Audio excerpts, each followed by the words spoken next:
तुझा प्रसादू चंद्रमा करू मज पौर्णिमा स्फूर्ती कीजो. बंधू भगिनी,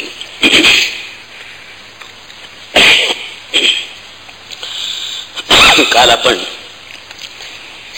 विठ्ठलपंतांनी घेतलेल्या संन्यासाचा त्यांच्या कुटुंबियांवर आणि संपूर्ण मराठी जगावर काय परिणाम झाला त्याचा मागोवा घेतला. आज आपण ज्ञानेश्वरांच्या साहित्यामध्ये उमटलेला जो चित विलासवाद आहे त्याचा परामर्श घेणार आहोत. त्यापूर्वी काल एका श्रोत्याने तोंडी आणि आज लेखी स्वरूपामध्ये विचारलेल्या एका प्रश्नाचा उल्लेख करतो. वेदांच्या तुलनेमध्ये गीतेचं औदार्य विशद करताना माम हि पार्थ व्यपाश्रित्य येपि स्युः पापयोनयः स्त्रियो वैश्यास्तथा शूद्रास्तेपि यान्ति परांगती हे सांगितल्यानंतर अपिचेत सुदुराचारो भजते माम अनन्य भाग साधुरेव समंतव्य सम्यक व्यवसितो ही सहा या श्लोकाचा उल्लेख मी केला होता.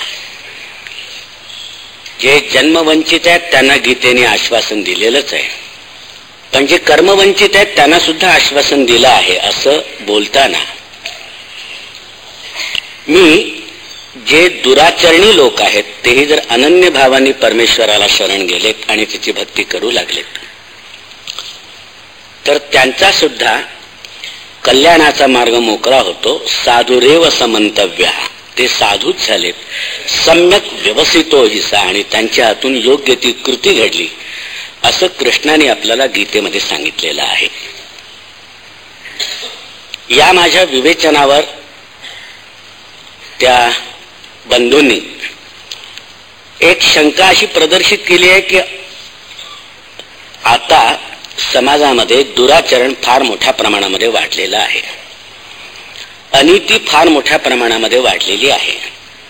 जर दुराचरणी लोकांचा सुद्धा उद्धार करण्याचं कंत्राट परमेश्वराने घेतलं तर ते कमी न होता वाढण्याचं जास्ती भय आहे. लोकांना याची खात्री आहे की आपण कितीही पाप केलं किंवा दुराचरण केलं तर परमेश्वर आपला उद्धार करतो. त्यामुळे दुराचरणाकडे लोकांची प्रवृत्ती होणार नाही काय, असा तो प्रश्न विचारलाय आणि तो प्रश्न चांगला आहे. तो प्रश्न चांगला आहे. त्याच्यावरून मला दुर्योधन गीतेची आठवण झाली. एक दुर्योधन गीता सुद्धा आहे ज्या गीतेमध्ये दुर्योधन स्वतः असं म्हणतो की जानामि धर्मम, धर्म काय आहे ते मला माहिती आहे, पण नचमे प्रवृत्ती, धर्माचं आचरण करण्याकडे माझी प्रवृत्ती नाही. जानाम्यधर्मम, अधर्म काय आहे तेही मला माहिती आहे, पण नचमे निवृत्ती, त्यापासून निवृत्त होण्याची माझी तयारी नाही. का रे बाबा, तुला धर्म करण्याची प्रवृत्ती नाही आणि अधर्मापासून परावृत्त होण्याची तुझी तयारी नाही, असं का?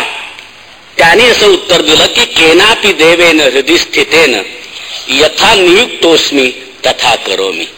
माझ्या अंतःकरणामध्ये स्थित असलेल्या देवाने ज्याप्रमाणे मला आदेश दिला त्याप्रमाणे मी करतो आहे. त्याच्या उत्तराचा आशय असा आहे की माझ्या हातून जी दुष्कर्म घडतात ती परमेश्वराच्या आदेशानुसारच घडतात, त्यामुळे त्याचा दोष मला लागत नाही. परमेश्वराने अशा सर्वांच्या उद्धाराची जर जबाबदारी स्वतःच्या खांद्यावर घेतली तर समाजामध्ये आधीच वाढलेले दुराचार अधिक वाढण्याची भीती आहे. ही माझ्या श्रोत्याची जी शंका आहे ती बरोबर आहे, परंतु त्यातला पूर्वार्ध बरोबर आहे. उत्तरार्ध लक्षात घेणं आवश्यक आहे. अपिचेत सुदुराचारो भजते माम अनन्य भाग, हा जो भाग आहे तो आपण लक्षात घेत नाही. तो अनन्य भावाने जर माझं भजन करत असेल, माझी भक्ती करत असेल, हा जो त्यातला भाग आहे तो महत्वाचा आहे. याचं कारण असं आहे की अनन्य भावाने परमेश्वराची भक्ती केल्यानंतर दुराचाराचा एवढासाही अंश त्याच्यामध्ये शिल्लक राहत नाही. दुराचरणाची एवढीशीही वासना त्याच्यामध्ये शिल्लक राहत नाही. त्या वासनेचं पूर्णपणे निर्मूलन होतं. याचा अर्थ तो शुद्ध माणूस होतो. माणूस होतो याचा अर्थ नराचा नारायण होणाऱ्या विकासाची प्रक्रिया सुलभ होते. त्यामुळे अनन्य भावाने परमेश्वराच्या भक्तीची जबाबदारी घेण्याला जर तो तयार असेल तर अशा दुराचार्यांचा उद्धार करण्याची जबाबदारी परमेश्वराने घेतलेली आहे. यच्च यावत दुराचार करणाऱ्या, दुराचाराचा मोह परत परत होणाऱ्या आणि त्यापासून परावृत्त होण्याची कधीही तयारी नसणाऱ्या दुराचार्यांची जबाबदारी परमेश्वराने पत्करलेली नाही. हे जे आहे ते अत्यंत महत्वाचं की तो कोणी असो, ज्याप्रमाणे कोणत्या वर्णाचा, जातीचा, वर्गाचा, स्तराचा, त्याप्रमाणे तो दुराचरणी जरी असला पण अनन्य भावाने तो जर मला शरण आला तर मग त्याला भीती नाही. हे जे आश्वासन आहे अनन्य भावाने परमेश्वराची भक्ती करणं, हे आश्वासन हे अत्यंत महत्वाचं आहे. याचं कारण मित्रांनो, अनन्य भावाने परमेश्वराला शरण जाणं सोपं नाही. अनन्य शब्द महत्वाचा आहे की न अन्य, दुसरा कुठलाही विचार मनामध्ये नाही, दुसरी कुठलीही वासना मनामध्ये नाही. एकट्या परमेश्वराच्या प्राप्तीच्या ध्यासाशिवाय अन्य कोणताही ध्यास मनाला व्यापून उरलेला नसेल तो माणूस पापी उरत नाही.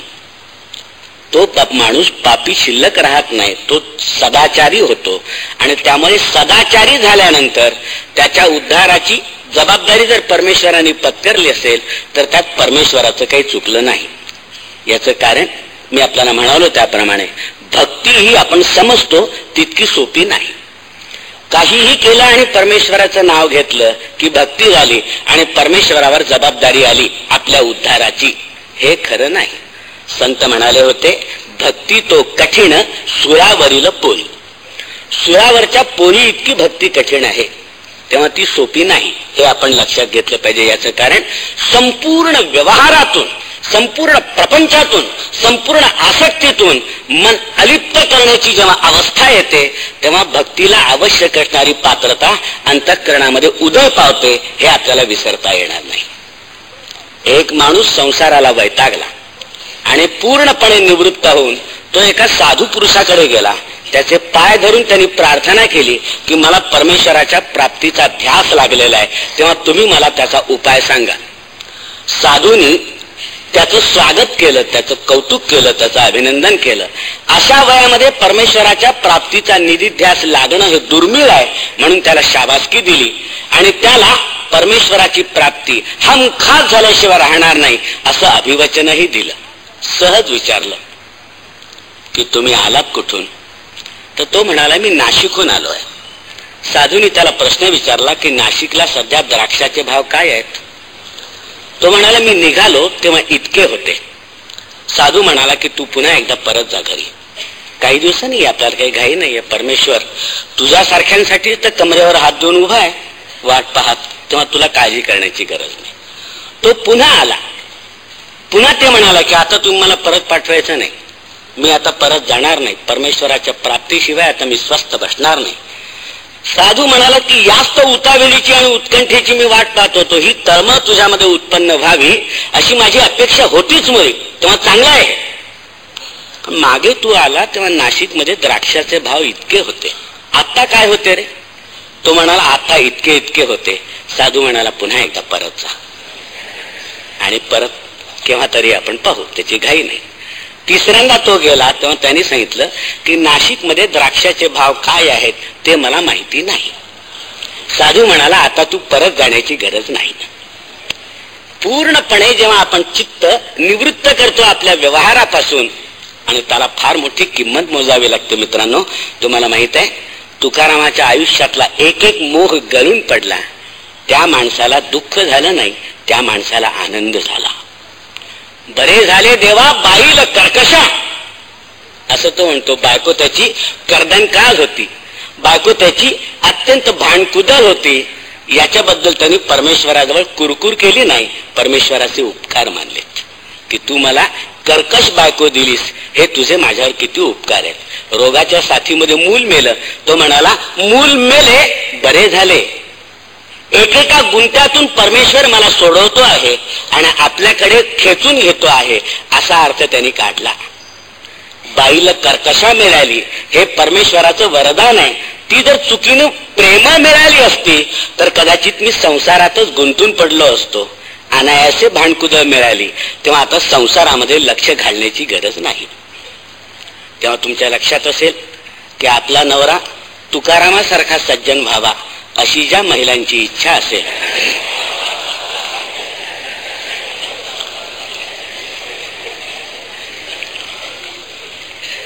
जाळूनी संसार राहिलो अंगणी. तुकाराम म्हणतो मी सगळा संसार जाळून टाकला आणि आता अंगणात उभा राहिला, तर मला त्याच्याशी काही संबंध नाही. कबीरा खडा बाजार में लिए लुकाची हात, जो घर फुके अपना चले हमारे साथ. घरादारावर राख रांगोळी करण्याची ज्याची सिद्धता आहे त्याने आमच्या जथ्यामध्ये सामील व्हावं. तर मित्रांनो, भक्ती ही सोपी नाही.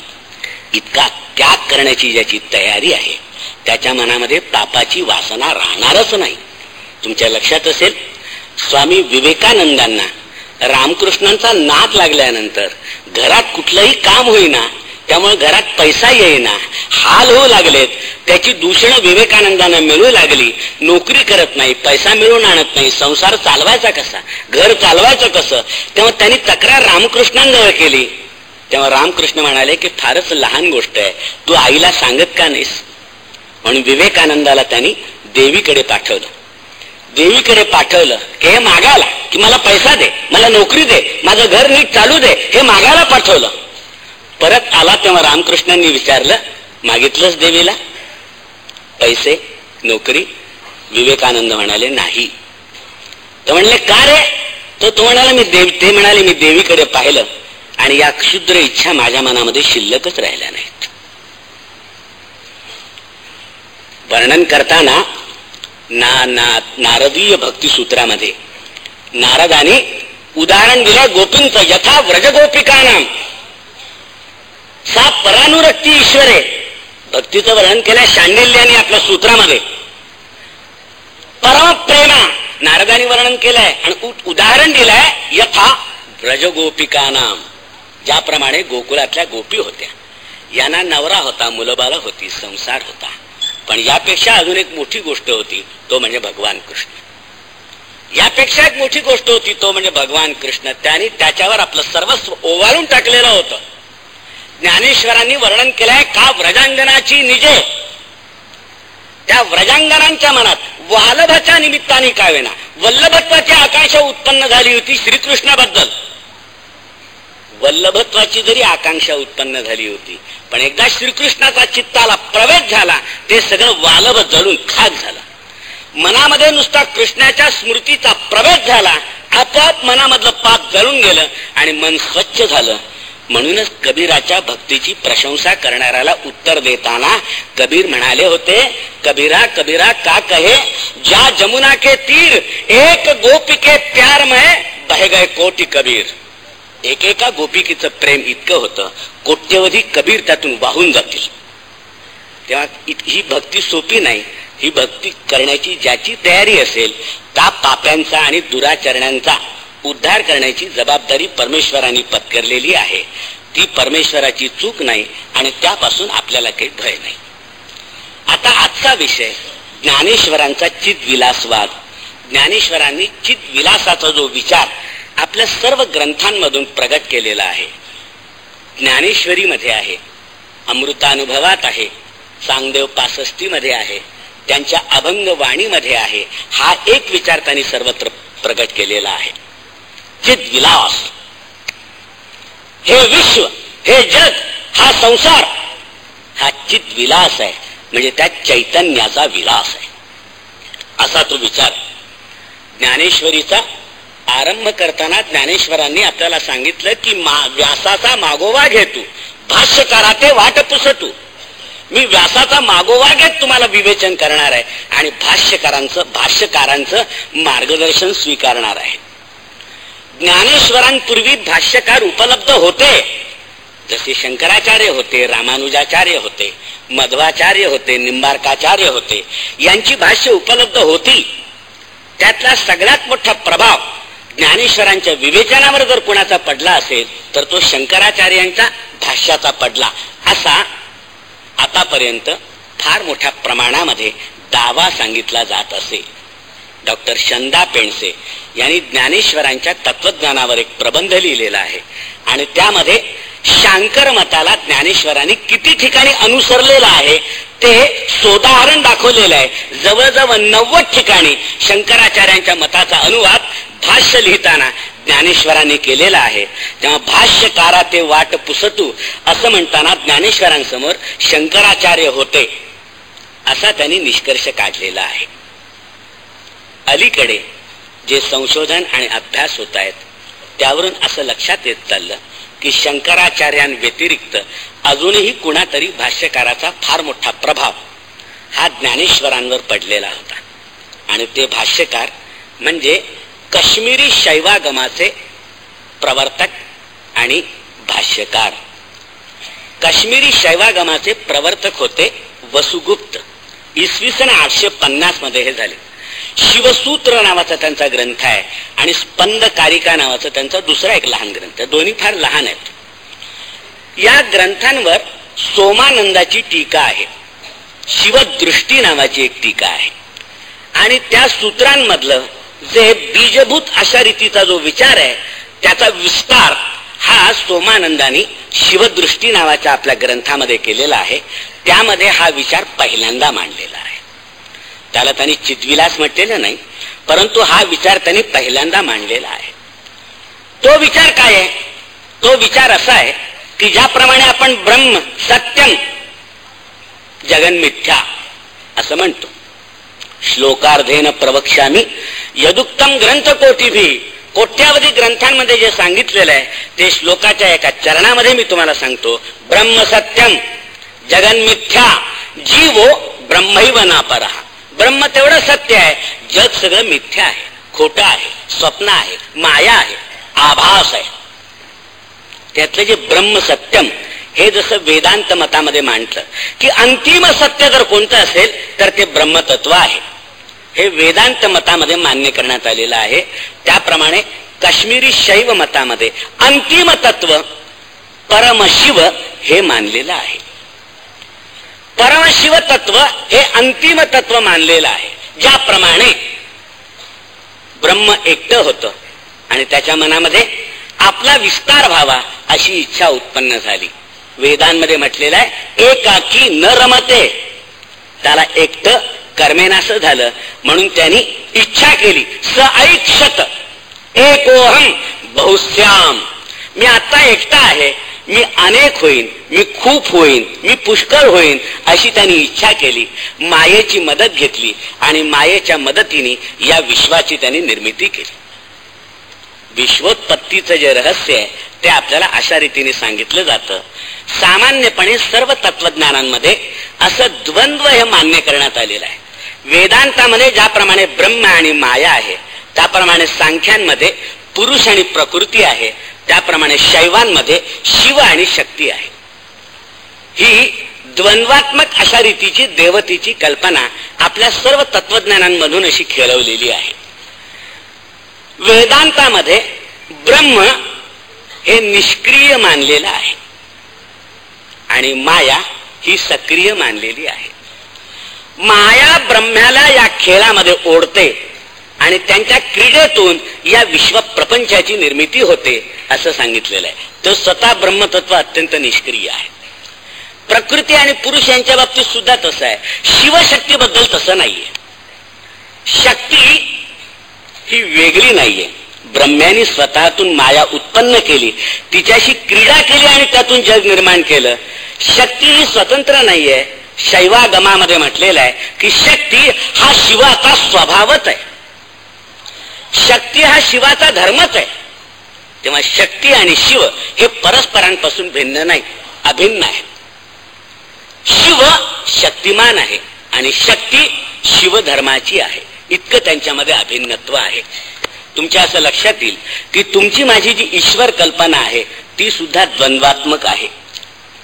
ती सुद्धा द्वंद्वात्मक आहे आणि हे द्वंद्व, या द्वंद्वामधलं जे अंतर आहे ते उत्तरोत्तर आपण कमी करत चाललेलो आहोत. तुम्ही आता सगळे तुमचे देव आठवण पहा.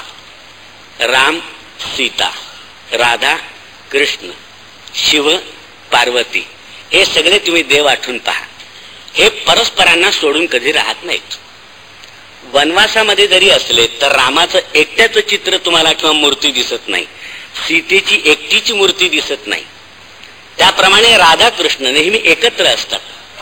या सर्व द्वंद्वात्मक जोड्यांपेक्षा शिव आणि पार्वती यांचं निकटत्व, अगदी एकरूपत्व समजावं असं आहे.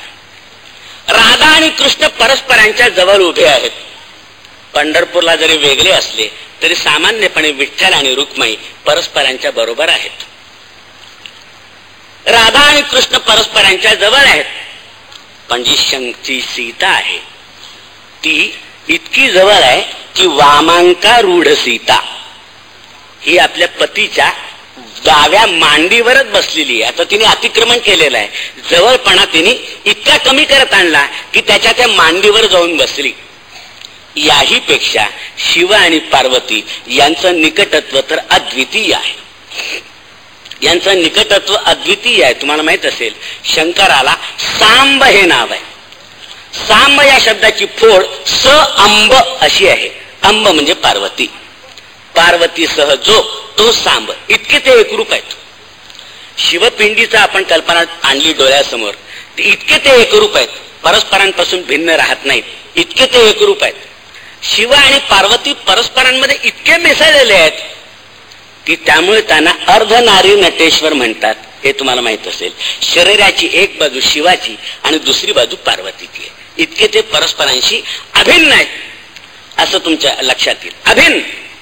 कर्पूर गौरम करुणावतारम संसारसारम भुजगेंद्रहारम सदा वसंतम हृदयारविंदे भवम म्हणजे शंकराला भवानी सहितम नमामी. एकट्या शंकराला नमस्कार करायला आपण तयार नाही आहोत. भवानी सहित जो शंकर आहे त्याला आपण नमस्कार करतो. मंदार माला कुलिताली काय कपाल मालान शशिशेखराय दिव्यांबरायच दिगंबराय नमः शिवायच नमः शिवाय. दिव्यांबरे सहित जो दिगंबर आहे आणि शिवे सहित जो शिव आहे त्याला आपण नमस्कार करतो. ते इतके परस्परांशी एकरूप आहेत. अमृतानुभवाच्या पहिल्या अध्यायामध्ये शिवशक्ती सन्निवेशाचं अतिशय अद्भुत आणि दिव्य अशा स्वरूपाचं वर्णन केलेलं आहे. शिव आणि शक्ती परस्परांमध्ये इतके मिसळलेले आहेत की अत्यंत वेगाने ते परस्परातून बाहेर पडण्याचा प्रयत्न करतायत आणि तितक्याच वेगाने पुन्हा परस्परांमध्ये मिसळून जाण्याचा प्रयत्न करतायत. अत्यंत गतिमानतेनं त्यांची ही क्रीडा चालू असल्याचं वर्णन ज्ञानेश्वरांनी अमृतानुभवामध्ये केलेलं आहे. तेव्हा शैवागमातला शिव हा वेदांतामधल्या ब्रह्मासारखा निष्क्रिय नाही. हे आपण पहिल्यांदा लक्षात घ्यायचं. ब्रह्म्याला मायेने प्रवृत्त केलं नसतं तर तो या क्रीडेमध्ये ओढला गेला नसता. तसा शिव नाही.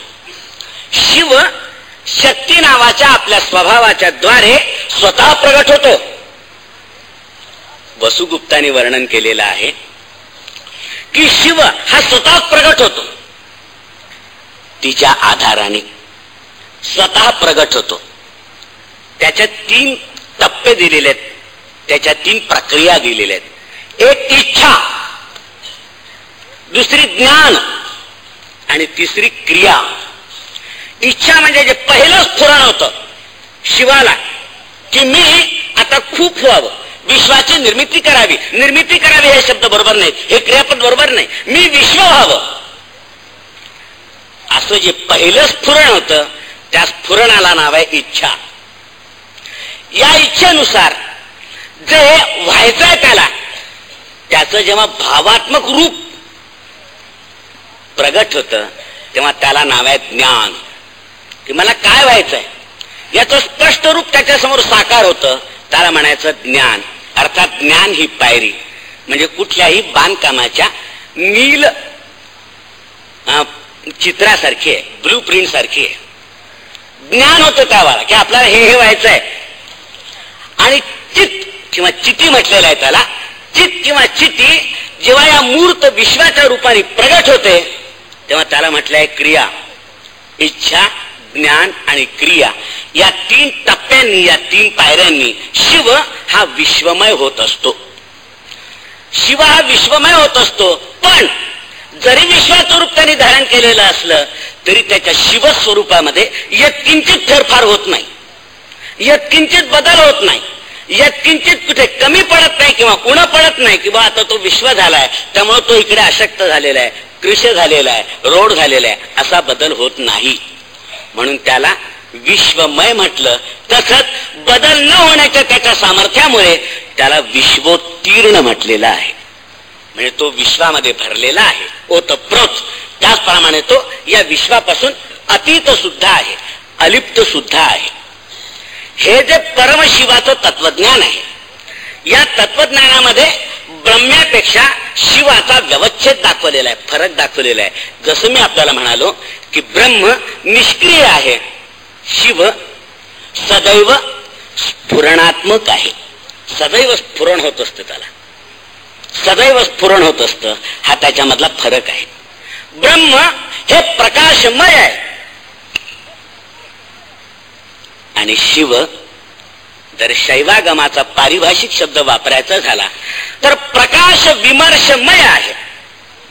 प्रकाश या शब्दाचा अर्थ बोध, प्रकाश या शब्दाचा अर्थ ज्ञान आणि विमर्श या शब्दाचा अर्थ संवित म्हणजे जाणीव. संवित म्हणजे जाणीव. म्हणजे ब्रह्म फक्त प्रकाशमयच आहे, शिव हे प्रकाश विमर्शमय आहे. म्हणजे आपल्या ज्ञानाची, आपल्या अस्तित्वाची त्याला जाणीव सुद्धा आहे. हा त्या दोन मध्ये फरक आहे.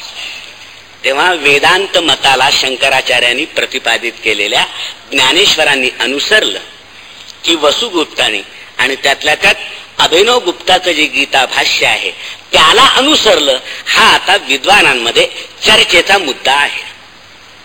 हा विद्वानांमध्ये चर्चेचा मुद्दा आहे आणि काश्मीरी शैवागमाचा प्रभाव ज्ञानेश्वरांच्या विचारांवर आणि भाष्यावर पडलेला आहे असं आपल्याला म्हणता येण्याची एक सोय अशी आहे की ज्ञानेश्वरांनी शिवाला नमस्कार केलेला आहे.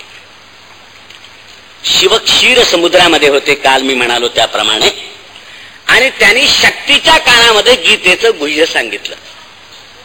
तेव्हा हे अद्वयानंद वैभव असं म्हटलेलं आहे. अद्वयानंद वैभव, अद्वय म्हणजे अद्वैत, अद्वयानंद वैभव असं जे गीता गुह्य आहे ते शिवानी शक्तीला सांगितलं.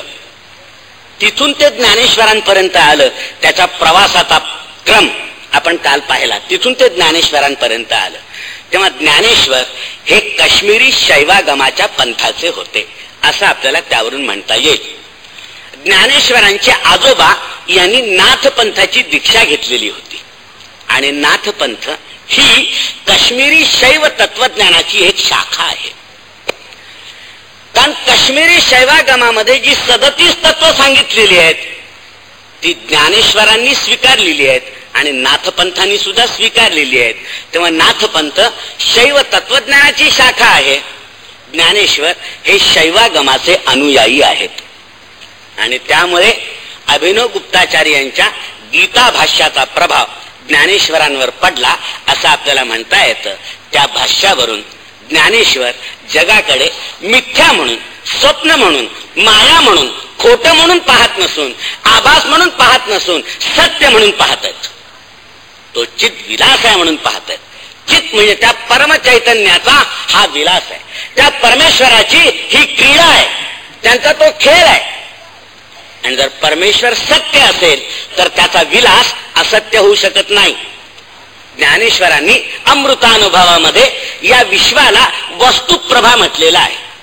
वस्तुप्रभा या शब्दाचा अर्थ आत्मप्रभा. त्या आत्म्याची ही प्रभा आहे म्हणजे प्रकाश. दिव्यापासून प्रकाश वेगळा करता येत नाही, आत्म्यापासून प्रभा वेगळी करता येत नाही. त्याप्रमाणे त्या चैतन्यापासून हे विश्व वेगळं करता येत नाही. चैतन्य जर खरं असेल तर विश्वाला खोटं मानून चालत नाही. याला म्हणतात चिद्विलास, याला म्हणतात चिद्विलास.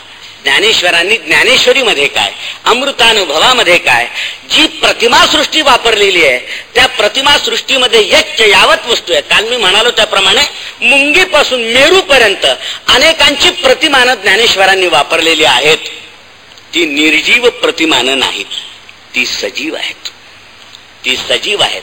आणि ज्ञानेश्वरांचं गीता भाष्य मित्रांनो जे ज्ञानेश्वरीच्या रूपानं आपल्याला उपलब्ध झालेलं आहे, हे जे ज्ञानेश्वरांचं गीता भाष्य आहे ते शंकराचार्यांच्या गीता भाष्याप्रमाणे यथार्थ नाही. प्रतिपद भाष्य त्यांनी केलेलं नाही की प्रत्येक गीतेचा शब्द घ्यायचा आणि त्याला स्वतःला भावलेला जो त्याचा अर्थ आहे तो द्यायचा आणि अशा रीतीने गीतेचा स्वतःला जाणवलेला जो वेगळा अन्वयार्थ आहे तो प्रगट करायचा, असं ज्ञानेश्वरांनी केलेलं नाही. ज्ञानेश्वरांनी त्याला भावार्थ दीपिका म्हटलेला आहे. याचा अर्थ गीतेचा जो भावार्थ ज्ञानेश्वरांना प्रतीत झाला त्याचं विवरण त्यांनी आपल्या ज्ञानेश्वरीमध्ये केलेलं आहे. या एका कारणासाठी तुम्हाला माहिती असेल की वामन पंडितांनी ज्ञानेश्वरांवर टीका केलेली आहे की ज्ञानेश्वर भावार्थ सांगतात, गीतेचा जो यथार्थ आहे तो मला विचारा. परी अजी भगवंतजी या कलियुगा माझी जो तो गीतार्थ योजी स्वमतानुरूप. या कलियुगामध्ये परिस्थिती अशी झालेली आहे की जो तो आपापल्या मतानुसार गीतेचा अर्थ लावतो आहे, तो बरोबर असेल किंवा नसेल. परिणाम असा होतो, वामन पंडित म्हणतो की गीता चाले पूर्वेकडे आणि टीका चढे पश्चिम पर्वताचे कडे. गीता पूर्वेकडे निघालेली आहे आणि टीका पश्चिम पर्वताचे कडे चढते आहे. म्हणजे गीतेला अभिप्रेत नसलेला नेमका विरुद्ध अर्थ टीका सांगते आणि तो गीतेचा अर्थ आहे असं आम्हाला भासवते. अशी टीका पुढे वामन पंडितांनी ज्ञानेश्वरांवर केलेली आहे. ज्ञानेश्वरी हे गीतेचं प्रतिपद भाष्य नाही. काय आहे ज्ञानेश्वरी? हे मित्रांनो, ज्ञानेश्वरी हा ज्ञानेश्वरांना आलेला गीतेचा अनुभव आहे. ज्ञानेश्वरांना भावलेला गीतेचा अर्थ नाही. ज्ञानेश्वरांना समजलेला गीतेचा अर्थ नाही. त्या महामानवाने, त्या प्रतिभाशाली मानवाने घेतलेला तो गीतेचा अनुभव आहे आणि या अनुभवाचं चित्रण किंवा शब्दांकन ज्ञानेश्वरांनी ज्ञानेश्वरीमध्ये केलेला आहे. तो अनुभव असल्यामुळे त्यातला प्रत्येक घटक सजीव आहे, चैतन्यमय आहे, जिवंत आहे, खोटा नाही. ज्ञानेश्वरांनी प्रतिमेसाठी वापरलेल्या यच्च यावत वस्तूंवर ज्ञानेश्वरांचं प्रेम आहे. प्रतिमेसाठी वापरलेल्या यच्च यावत वस्तूचं तोपर्यंत सुप्त असलेलं सौंदर्य ज्ञानेश्वरांनी आपल्या समोर उलगडून दाखवलेलं आहे. हे सौंदर्य आपल्या लक्षात आलेलं नाही. नित्य ती वस्तू आपण पाहतो पण आपल्या लक्षात आलेलं नाही. ज्ञानेश्वरांनी ते आपल्या लक्षात आणून दिलेलं आहे वेगवेगळ्या दृष्टांतांच्या द्वारे. हे दृष्टांत व्यावहारिक आहेत, त्याप्रमाणे काव्यात्म आहेत. दृष्टांत आपण देतो तो विषय किंवा जे प्रतिपाद्य असेल ते सुलभ करून सांगण्याकरता, ते तुम्हाला सहज समजावं म्हणून एखादं उदाहरण देतात, मग पटकन समजतं तुम्हाला. तसे ज्ञानेश्वरांचे दृष्टांत आहेत, पण त्यापेक्षा त्या दृष्टांतांचं वैशिष्ट्य आणि त्या दृष्टांतांचं प्रयोजन त्यापेक्षा अधिक आहे. ते असं आहे की त्या दृष्टांतांच्या द्वारे विषय तर सुगम व्हावाच, पण नुसता सुगम होऊ नये, तो आहे त्यापेक्षा सुंदर व्हावा. अलंकार शास्त्रामध्ये दृष्टांत अलंकारांचे दोन प्रकार दिलेले आहेत. एक दीप दृष्टांत आणि दुसरा चंद्रिका दृष्टांत. दीप दृष्टांत म्हणजे काय? दिव्याच्या प्रकाशामध्ये तुम्हाला सगळ्या वस्तू दिसतात. रस्ता तुम्ही चालता तेव्हा रस्ता कसा आहे, त्याची वर्ण कशी आहे, त्यात खड्डे आहेत का, दगड आहेत का, या बाबी तुम्हाला दिव्याच्या प्रकाशामध्ये दिसतात आणि सुरक्षितपणे तुम्हाला मार्ग आक्रमण करता येतो. त्याप्रमाणे चंद्रिका म्हणजे चांदण्याच्या प्रकाशात सुद्धा या वस्तू दिसतात. ज्या दिव्यानी दाखवल्या त्या चांदण्यानीही दाखवल्यात. फरक एवढा आहे, दिव्यानी त्या वस्तू आहेत तशा दाखवल्यात, चांदण्याने त्या वस्तू आहेत त्यापेक्षा सुंदर दाखवल्यात. दिवसा पाहिलेल्या त्या सर्व वस्तू चांदण्यामध्ये पाहिल्यानंतर आपल्याला अधिक विलोभनीय, अधिक चित्ताकर्षक वाटतात. केवळ ताजमहालच पौर्णिमेच्या चांदण्यात चांगला दिसतो असं नव्हे, यच्च यावत वस्तू चांदण्याने माखली म्हणजे अतिशय आकर्षक दिसते. हे जे चांदण्याची जादू आहे, त्याची जी किमया आहे, ते ज्ञानेश्वरांच्या दृष्टांताची आहे. ती किमया ज्ञानेश्वरांना साध्य का झाली याचं कारण ज्ञानेश्वरांचं या सर्व वस्तूंवर प्रेम आहे. त्या प्रेमामुळे ज्ञानेश्वरांनी त्या सर्व सजीव निर्जीव स्थिरचर स्थावर जंगम अशा त्या सर्व वस्तूंचा विश्वास संपादन केला आणि इतरांना न दाखवलेलं आपलं अंतःसौंदर्य अत्यंत विश्वासाने त्या सर्व वस्तुजातांनी ज्ञानेश्वरांसमोर प्रगट केलं. ते ज्ञानेश्वरांनी तुमच्या माझ्याकरता आपल्या समोर मांडलं. ज्ञानेश्वरांचं यच्च यावत वस्तुजातावर प्रेम आहे, कारण यच्च यावत वस्तुजात सत्य आहे, मिथ्या नाही असं ज्ञानेश्वर मानतात. म्हणून आपण ज्ञानेश्वरांना चिद्विलासवादी मानतो. म्हणून आपण ज्ञानेश्वरांना चिद्विलासवादी मानतो. आणि चिद्विलास म्हणजे ज्याप्रमाणे चैतन्य आणि त्याचा विलास, जैसी प्रभा आणि भानू एक चित्ते. ज्ञानेश्वरांनी म्हटलंय सूर्य आणि त्याचं ऊन, सूर्य आणि त्याचा प्रकाश हे परस्परांपासून वेगळे काढता येत नाहीत. या सूर्य उगवला नाही, पण त्यांनी प्रकाश बाकी पाठवला आहे तुमची गैरसोय होऊ नये म्हणून. असं कधी होत नाही. प्रकाश एकटा येत नाही, सूर्याबरोबर येतो. सूर्याला त्याला मुद्दाम आणावं लागत नाही. सूर्य आला की प्रकाश आलाच. कारण प्रकाश हा सूर्याचा स्वभाव आहे, प्रकाश हा सूर्याचा धर्म आहे. तो त्याच्यापासून वेगळा करता येत नाही. ज्ञानेश्वरांनी इतके अप्रतिम दृष्टांत दिले आहेत. ज्ञानेश्वरीमध्ये, अमृतानुभवामध्ये, चांगदेवपासष्टीमध्ये, अभंगवाणीमध्ये हे सिद्ध करण्याकरता इतके सुंदर दृष्टांत दिलेले आहेत.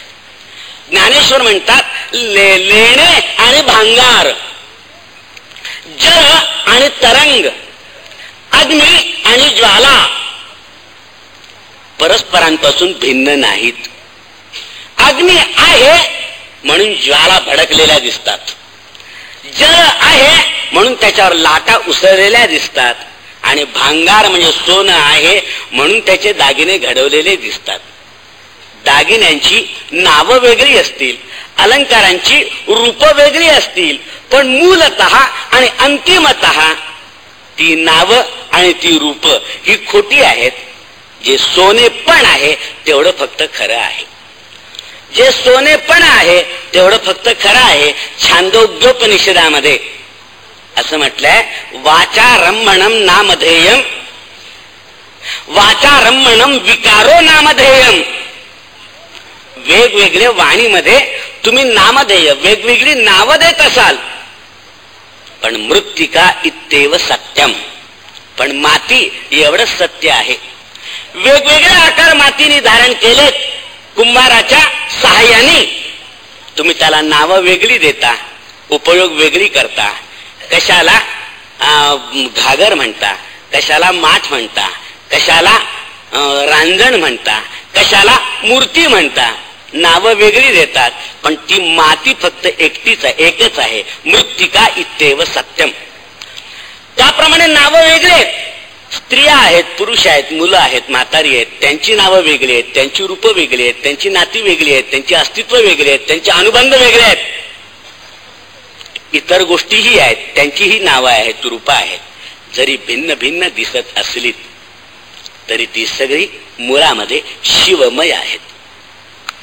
ज्ञानेश्वरांनी सांगितलं की पाण्यावर लाटा उसळतायत, त्यातली एक लाट घेऊन ये बरं, असं जर तुम्हाला सांगितलं आणि ती उसळलेली लाट आणण्याकरता तुम्ही त्यात हात घातलात तर तुमच्या हाताला लाट लागत नाही, पाणी लागतं. तुम्ही तरंग आणायला गेलात आणि हात ओले करून आलात, तरंग तुम्हाला मिळाला नाही. याचं कारण पाणी सत्य आहे, तरंग हे सत्य नाही. पण सत्य नाही याचा अर्थ तरंग तात्पुरता आहे, सत्य नाही याचा अर्थ पाण्यापेक्षा वेगळा आहे असं नाही. मुळात पाणीच आहे. शक्तीच्या साह्याने नटलेला हा जो विश्वाचा प्रपंच आहे तो शिवमय आहे असं आपण म्हणतो. त्याचं कारण हे ज्ञानेश्वरांनी उदाहरण दिलं.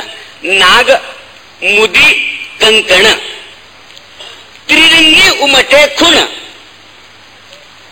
सोन्याचा नाग केला, सोन्याची मुदी म्हणजे अंगठी केली, सोन्याचं कंकण केलं म्हणजे काकण केलं.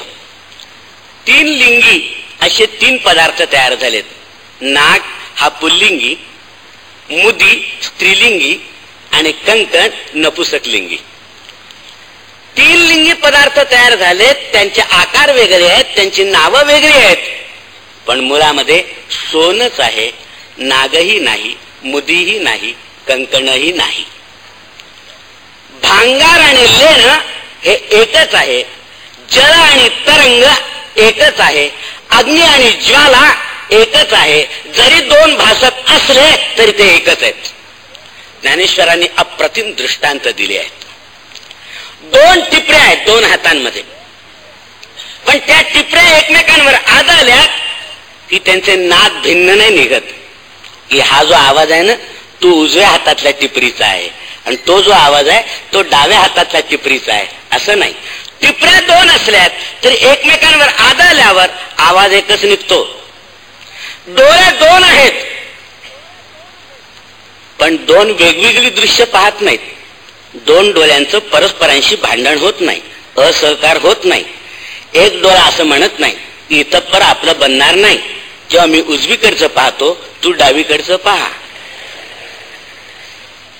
एक जण उजवीकडचं पाहतो आणि दुसरा डावीकडचं पाहतो, अशी दृश्य आपल्याला दिसतात परंतु ती खरी नसतात. दृश्य एकच. डोळे दोन असलेत तरी दृष्टी एकच. ओठ दोन आहेत, खालचा आणि वरचा, पण त्यातून वाणी उमटते ती एकच. वरच्या ओठाची वेगळी नाही, खालच्या ओठाची वेगळी नाही. ज्ञानेश्वर वर्णन करतात जरी दोन डोळे असले तरी दृष्टी एक आहेत, दोन ओठ असले तरी वाणी एक आहे. अशा रीतीने सगळा द्वंद्व, पण त्यातून होणारा जो परिणाम आहे तो एकच होतो आणि तोच अभिप्रेत आहे असं आपल्याला ज्ञानेश्वर सांगतात. त्याप्रमाणे शिव आणि शक्ती हे दोन भिन्न वाटत असले तरी तो दोन एकच आहेत. किंबहुना शक्ती नाहीच आहे तो शिवच. शिवच शक्ती रूपाने प्रगट झालेला आहे. ब्रह्म्याप्रमाणे त्यांनी माया आपल्यातून वेगळी काढलेली नाहीये. शक्ती हा शिवाचा स्वभाव आहे. एखादी सुंदर स्त्री हसली की ती अधिक सुंदर दिसते, तेव्हा हसलेली स्त्री वेगळी आणि न हसण्यापूर्वीची स्त्री वेगळी असं आपण म्हणत नाही. हसणं किंवा हसरेपण हे तिचंच एक अंग आहे, हा तिचाच एक उन्मेष आहे, ही तिचीच एक छटा आहे, हे तिच्या सौंदर्याचं एक अंग आहे. भिन्न भिन्न नाही, भिन्न भिन्न नाही. त्याप्रमाणे शिव आणि शक्ती भिन्न नाहीत. शिवच शक्तीच्या रूपाने प्रगट होतो, स्वतःचा विकास करून घेतो. शिवच त्याचा विकास होत राहतो शक्तीच्या रूपाने. ते शक्ती हे शिवाचंच रूप आहे असं जे सांगतात शैवागमामध्ये, त्याचं कारण हे ज्ञानेश्वरांनी हे सगळं वर्णन केलेलं आहे.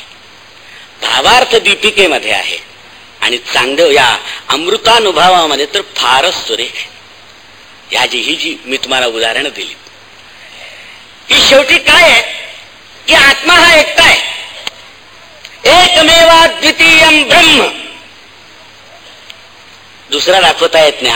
आत्मतत्व एक आहे, परमेश्वरी तत्व एक आहे, ब्रह्म तत्व एक आहे, शिव तत्व एक आहे. ते भिन्न दाखवता येत नाही.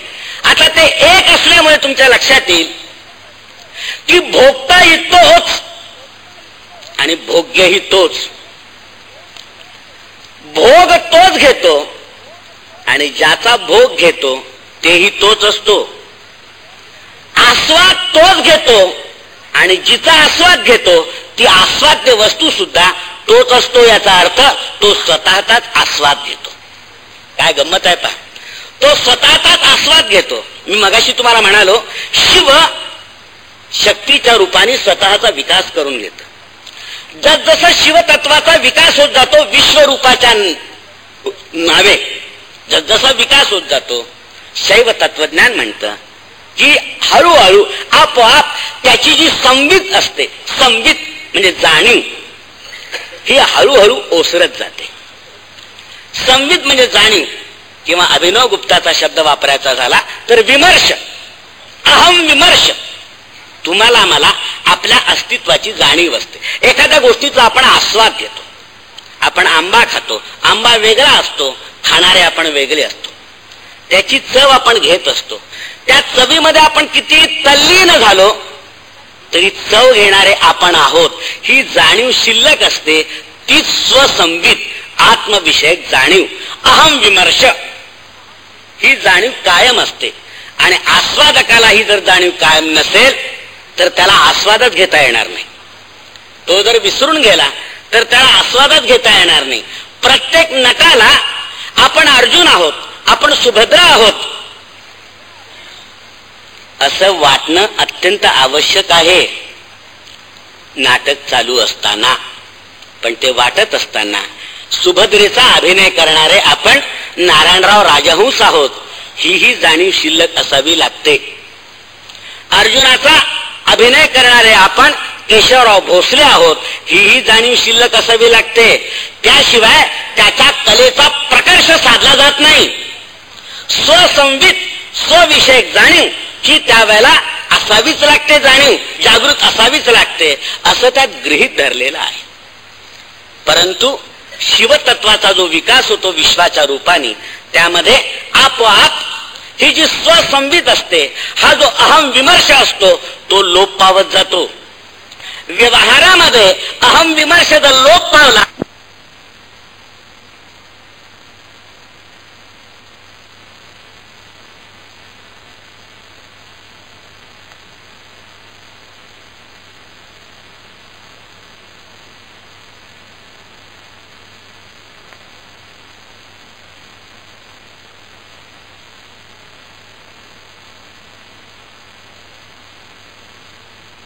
वनवासाला जायला निघाला तर दशरथ त्या शोका वेगाने मूर्छित पडला. इतकंच नव्हे तर ऍक्च्युअल मेलाच. दशरथाचं काम करणारे जे पात्र होतं ते मेलच. प्रत्येक नाटकामध्ये प्रत्येक प्रयोगामध्ये दशरथाच्या काम करणाऱ्या पात्राला अशा रीतीने जर मृत्यू येत असेल तर नाटक चालू शकणार नाही. त्या व्यवहारामध्ये अहम विमर्शाचा लोप होऊन चालत नाही. पण अध्यात्मामध्ये तो आपोआप होतच असतो. वर्णन असं आहे की या शिवतत्वाचा विकास झाला की अहम विमर्शाचा हळूहळू लोप होत जातो. शेवटी दोनच शिल्लक उरतात, एक ध्याता आणि दुसरं एक ध्येय आणि दुसरं ध्यान. या दोनच गोष्टी शिल्लक उरतात. जो ध्याता आहे, जो ध्यान करणार आहे, त्याची स्वविषयक जाणीव गळूनच पडते. आपण ध्यान करतो हे त्याच्या लक्षात येत नाही. हे लक्षात येईन असं झालं की त्याचं ध्यान खऱ्या अर्थाने सफल झालं. ध्येय आणि ध्यान या दोनच गोष्टी शिल्लक उरतात. आणि त्यातून मग तुमच्या असं लक्षात येतं की अहम रूपाने ओळखला जाणारा जो जीव आहे, इदम रूपाने ओळखलं जाणारं जे जग आहे ते शिल्लक राहतात. आणि त्यातून ज्ञाता, ज्ञेय आणि ज्ञान अशी ज्ञानाची त्रिपुटी तयार होते. एवढंच ज्ञानेश्वरांना अभिप्रेत असलेलं ज्ञान तुम्हाला मला अभिप्रेत असलेल्या ज्ञानापेक्षा वेगळं आहे, श्रेष्ठ आहे. तुम्हाला मला व्यावहारिक ज्ञान अभिप्रेत असतं. ज्ञानेश्वरांना त्या पलीकडचं स्वविषयक ज्ञान अभिप्रेत आहे, आत्मज्ञान अभिप्रेत आहे. आणि आपण मूळ त्या शिवतत्व आहोत, त्या परमशिवाचेच आपण आविष्कार आहोत. ही जाणीव एकदा प्रगट झाली की त्यालाच नाव आहे प्रत्यभिज्ञा. प्रत्यभिज्ञा हे काश्मीरी शैवागमाचं एक प्रगट अशा रीतीचं तत्वज्ञान आहे. आपली आपल्याला ओळख पटणं, आपल्याला कळलं पाहिजे की अरे आपण तेच आहोत. ज्ञानात्मक पातळीवर नाही, बौद्धिक पातळीवर नाही, शाब्दिक पातळीवर नाही, प्रचितीच्या पातळीवर आपल्याला तो अनुभव आला पाहिजे की आपण तेच आहोत. असा जेव्हा अनुभव येतो तेव्हा त्याला प्रत्यभिज्ञा दर्शन म्हणतात. ती प्रत्यभिज्ञा ज्ञानेश्वरांच्या साहित्यामध्ये आहे. ती प्रत्यभिज्ञा ज्ञानेश्वरांच्या साहित्यामध्ये आहे. ही सगळीकडे असते पण ज्ञानेश्वरांच्या साहित्यामध्ये ती प्रगट झाली. या प्रत्यभिज्ञा दर्शनाचा प्रवर्तक आहे अभिनव गुप्ताचार्य, संस्कृत साहित्य शास्त्रातला एक मोठा आचार्य, भरताचार्याचा शिष्य.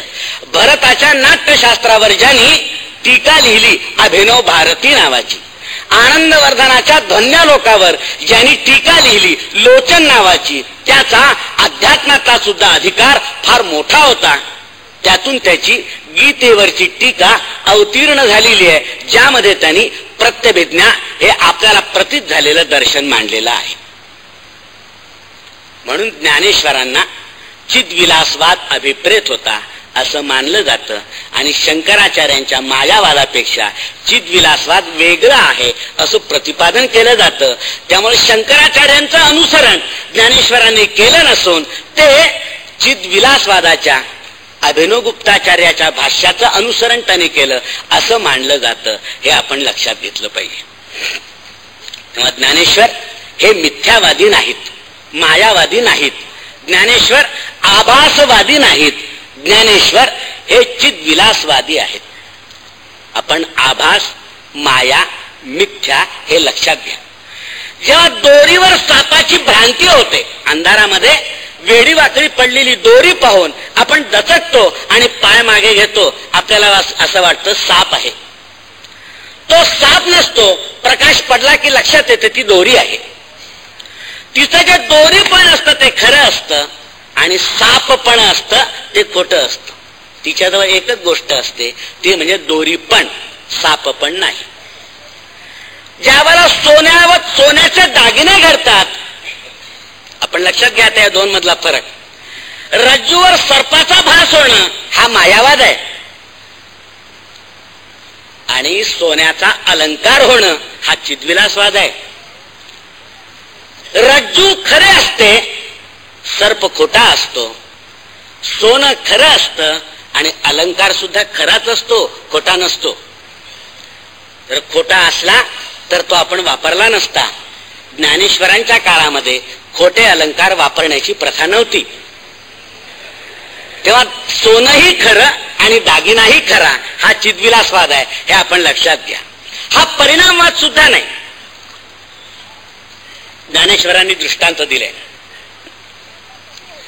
की दुधाचं दही होतं, हा परिणाम आहे. बरोबर. आता तुम्ही विभक्ती प्रत्यय लक्षात घ्या. दुधाचं दही होतं हा परिणाम आहे. दूध दही होतं हा चिद्विलास आहे. मुरल्या दूधच दही होतं, दुधाचं नाही, दूधच दही होतं. भोक्ता आणि भोग्य एकच होतात, शिव आणि शक्ती एकच होतात. त्याचं इतकं प्रतिभा संपन्न वर्णन ज्ञानेश्वरांनी अमृतानुभवात केलेलं आहे. वा वा, अप्रतिम वर्णन केलेलं आहे. फुलेची झाली भ्रमर, तरुणीची झाली नर. भ्रमर फुलांचा आस्वाद घेतात, पण आता चमत्कार असा झालेला आहे की फुलांचं भ्रमरामध्ये रूपांतर झालेलं आहे. फुलं आणि भ्रमर यामध्ये भेद नाही, एवढं वर्णन करून चालणार नाही. फुलं आणि भ्रमर एकच झालेले आहेत. भ्रमर फुलाचा आस्वाद घेत नाहीत, आस्वाद घेणारा आणि आस्वाद्य वस्तू या दोन मधलं द्वैत जे आहे ते नष्ट झालेलं आहे. तरुणीची झाली नर. ज्या तरुणी होत्या त्याच आता त्यांचा भोग घेणाऱ्या नर झाल्या आहेत. दोघांमधला आपाप भेदाचा पटल असा बाजूला झालेला आहे. आता दोन या जाणीवा शिल्लकच राहिल्या नाहीत, एकच झालेले आहेत. ज्ञानेश्वर वर्णन करतात बीजाचा अंकुर झाला, हा परिणाम आहे, हा विकास क्रम आहे. बीजाचा अंकुर झाला हा विकासाचा क्रम आहे. बीज तेच असतं. अंकुर झाल्यानंतर त्याचं बीज रूपत्व नष्ट होतं आणि अंकुर रूपत्व पुन्हा प्रगट होतं. अंकुराला तुम्हाला असं म्हणता येत नाही, परिणामवादामध्ये असं आहे, अंकुराला तुम्हाला असं म्हणता येत नाही की पुन्हा तू बीज होऊन दाखव. अंकुर म्हणेल की याचं झाड होईल, झाडाला पुन्हा फळं येतील, फळामध्ये पुन्हा बीज येतील. पण आता या झाडाचं बीज नाही होऊ शकत. एकदा दुधाचं दही झाल्यानंतर त्या दह्याचं दूध नाही होऊ शकत. पण च्युतांकुर झाले कोकिळ. च्युतांकुर म्हणजे आंब्याची पालवी. त्या आंब्याच्या पालवीचा आस्वाद कोकिळ घेत. आता आस्वाद घेणारा कोकिळ वेगळा राहिला नाही आणि आस्वाद्य असे आम्रपल्लव हेही वेगळे झाले नाही, ते दोन्ही एकच झालेत. च्युतांकुर झाले कोकिळ आणि रसना आणि रसनावंत हे दोन्ही एकत्रच झालेत. चव वेगळी आणि चव घेणारे रसिक वेगळे राहिलेच नाहीत, दोन्ही एकच झालीत. ते सगळं वाचताना मित्रांनो असं अफाट वाटतं की ज्ञानेश्वरांच्या कल्पकतेचं काय उड्डाण आहे, काय उड्डाण आहे. नुसतं एवढं समजून सांगायचं की नाही आम्हाला की शिव आणि शक्ती एकच आहेत, या दोन्ही तत्व एकच आहेत. शिवाचं प्रगट रूप म्हणजे शक्ती आणि शक्तीचा विकास म्हणजे विश्व, एवढंच सांगायचं आहे तुम्हाला. पण ज्ञानेश्वरांनी आपल्या प्रतिभेनी ज्या जोड्या उभ्या केलेल्या आहेत, अप्रतिम जोड्या उभ्या केलेल्या आहेत. आमोद सुनासी आले. आता घ्राणेंद्रिय आणि सुवास दोन वेगळे राहिले नाहीत, एकच झालेले आहेत, एकच झालेले आहेत. ज्ञानेश्वर असं वर्णन करतात, शिव आणि शक्ती या दोन्ही एकत्र आले आहेत, त्याचा प्रत्यय आपल्याला येतो, हा चिद्विलास. म्हणून ज्ञानेश्वरांचं तत्वज्ञान हे शंकराचार्यांच्या तत्वज्ञानापेक्षा भिन्न आहे असा दावा केला जातो. त्याची फक्त तपासणी होणं आवश्यक आहे. याचं कारण खरोखर भारतीय तत्वज्ञानामध्ये किंवा वेदांत तत्वज्ञानामध्ये मिथ्यावाद आहे का हो? खरंच असता तर उपनिषदांनी असं म्हटलं असतं का? ईशावास्यमिदं सर्वं यत्किंच जगत्यां जगत तेन त्यक्तेन भुंजिता मा गृधत्तस्य स्विद्धनम. ईशावास्यमिदं सर्वं, हे जे सगळं आहे ते ईशानी व्यापून टाकलेलं आहे, ईश तत्वाने व्यापून टाकलेलं आहे. उपनिषदांनी असं म्हटलं असतं का? सर्वं खल्विदं ब्रह्म. हे जे जे जे तुम्हाला दिसत आहे आणि भासमान आहे, होत आहे, ते सगळं ब्रह्मच आहे, हे तुम्हाला म्हटलं असतं का? उपनिषदांनी अहम ब्रह्मास्मी ही जाणीव प्रगट केली असती का? उपनिषदांनी तत्त्वमसी असं तुम्हाला सांगितलं असतं का? ते जे तत्व आहे, अंतिम तत्व, ते आणि तू एकच आहेस अशी प्रचिती उपनिषदांनी तुम्हाला घ्यायला लावली असती का? सगळं जग हे ब्रह्मच आहे, सगळं जग हे ईश तत्वाने आच्छादून टाकलेलं आहे असं तत्वज्ञान मुली उपनिषदामध्येच आहे. त्यामुळे चिद्विलासवादाचा उगम हा काश्मीरी शैव तत्वज्ञानामध्ये शोधण्याची गरज नाही. उपनिषद वाङ्मयामध्ये सुद्धा तो आपल्याला सापडू शकतो. उपनिषद वाङ्मयामध्ये तो आपल्याला सापडू शकतो. ज्ञानेश्वरांनीच काय, सर्व संतांनी तो प्रगट केलेला आहे असं तुमच्या लक्षात येईल. ज्ञानेश्वरांची आरती आहे पहा, लोपले ज्ञान जगी, आरती ज्ञानराजा महाकैवल्य तेजा. त्याच्यामध्ये एक लहानशी ओळ आहे, ती फार चांगली आहे. प्रगट गुह्य बोले. एक असं गुह्य आहे ते त्यांनी प्रगट करून दाखवलं. काय होतं ते गुह्य? विश्व ब्रह्मची केले खलास. विश्व हे ब्रह्म्यापासून वेगळं नाहीये, विश्व हा ब्रह्म्याचा आविष्कार आहे, एवढंच नाही, विश्व हेच ब्रह्म आहे याची प्रचिती आपल्या वाणीतून ज्ञानेश्वरांनी यावत सर्वसामान्यांना घडून दिली. चिद्विलासवाद ज्ञानेश्वरांनी मांडलेला ही गोष्ट खरी आहे, पण चिद्विलासवाद हा वेदांत तत्वज्ञानापेक्षा वेगळा आहे असा दावा करताना आपल्याला थोडीशी सावधगिरी बाळगली पाहिजे. कारण वेदांत तत्वज्ञानामध्ये हा मान्य केलेलाच आहे. फक्त फरक मगाशी मी आपल्याला सांगितलं त्याप्रमाणे आहे की जे ब्रह्मतत्व आहे त्यातून त्यांनी मायेची निर्मिती केली, मायेचं अस्तित्व त्यांनी भिन्न मानलं. एक ब्रह्मतत्व हे स्वतः निष्क्रिय आहे आणि माया ही सक्रिय आहे, ती त्याला आपल्या क्रीडेमध्ये ओढते आणि त्यातून प्रपंचाची निर्मिती होते. शिवतत्व हे स्फुरणात्मक आहे. शक्ती हा ही शिवतत्वातून आविष्कृत होत नाही, ती शिवतत्वाचा स्वभाव आहे. स्वभाव तुम्हाला सोडून राहू शकत नाही, त्याप्रमाणे शक्ती शिवाला सोडून राहू शकत नाही. इतके ते परस्परांना अभिन्न आहेत. एवढाच फक्त फरक आहे. ज्ञानेश्वर हे नाथपंथाचे होते, त्यामुळे शैव तत्वज्ञानाचा त्यांच्यावर प्रभाव होता. म्हणून शंकराचार्यांच्या वेदांत तत्वज्ञानाचा त्यांनी विरोध केला, निषेध केला. असा अर्थ काढणं हे अत्यंत घाईचं ठरणार आहे. चिद्विलासवाद आणि उपनिषदातील वेदांतवाद यांची तुलना या निमित्ताने जर आपण केली तर अनेक भ्रमांचा आणि गैरसमजांचा निराश होण्याची आशा आहे. असा दिलासा देऊन मी आपला निरोप घेतो. आपल्याला धन्यवाद.